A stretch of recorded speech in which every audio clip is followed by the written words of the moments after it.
बर्बरीक युद्ध में लड़ते तो महाभारत 1 मिनट में खत्म हो जाता। एक दिव्य कथा। क्या आप जानते हैं, महाभारत का वह युद्ध जिसमें लाखों सैनिकों का अंत हो गया, अगर उसमें एक विशेष योद्धा लड़ता तो वह युद्ध 1 मिनट में समाप्त हो सकता था। जी हाँ, वह योद्धा कोई और नहीं, भीम के पौत्र और घटोत्कच के पुत्र बर्बरीक थे। बर्बरीक का जन्म राक्षसी शक्तियों और पांडवों के रक्त से हुआ था। बचपन से ही उनमें अलौकिक बल दिखाई देने लगा।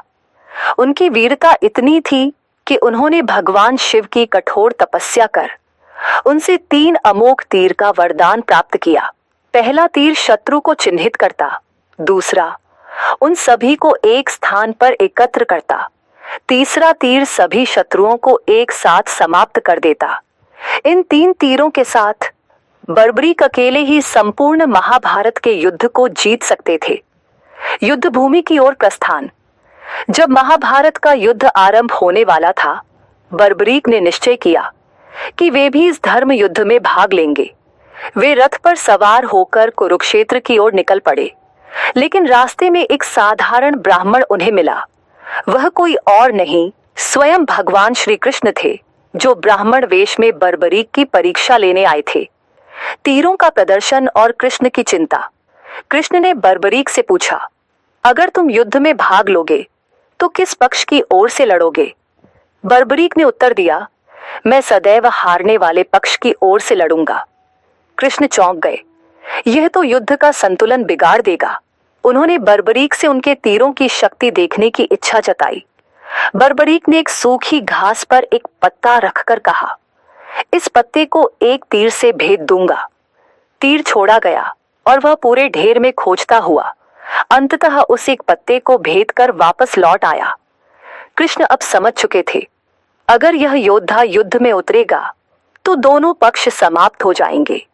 बर्बरीक का त्याग। धर्म की रक्षा के लिए कृष्ण ने बर्बरीक से उसका शीश दान में मांग लिया। बर्बरीक ने बिना कोई प्रश्न किए अपना शीश अर्पित कर दिया। उन्होंने कहा, हे प्रभु, मैं तो सदा धर्म की रक्षा के लिए समर्पित हूँ, यह शीश भी आपका है। कृष्ण ने उस शीश को युद्ध भूमि के ऊपर एक ऊंचे स्थान पर रख दिया, जिससे वह पूरा युद्ध देख सके। बर्बरीक की दृष्टि से युद्ध महाभारत के 18 दिनों तक चले। उस भयानक युद्ध को बर्बरीक का शीश देखता रहा। अंत में जब युद्ध समाप्त हुआ, पांडवों में विवाद हुआ कि कौन इस युद्ध का सबसे बड़ा योद्धा है, तो कृष्ण सबको बर्बरीक के पास ले गए। बर्बरीक ने उत्तर दिया, जहां श्री कृष्ण है वही सच्चा योद्धा है। सभी अस्त्र, सभी योजनाएं, सब कुछ उन्हीं की कृपा से संभव हुआ। कलयुग में बर्बरीक खाटू श्याम जी। आज उसी बर्बरीक को श्री खाटू श्याम जी के नाम से पूजा जाता है।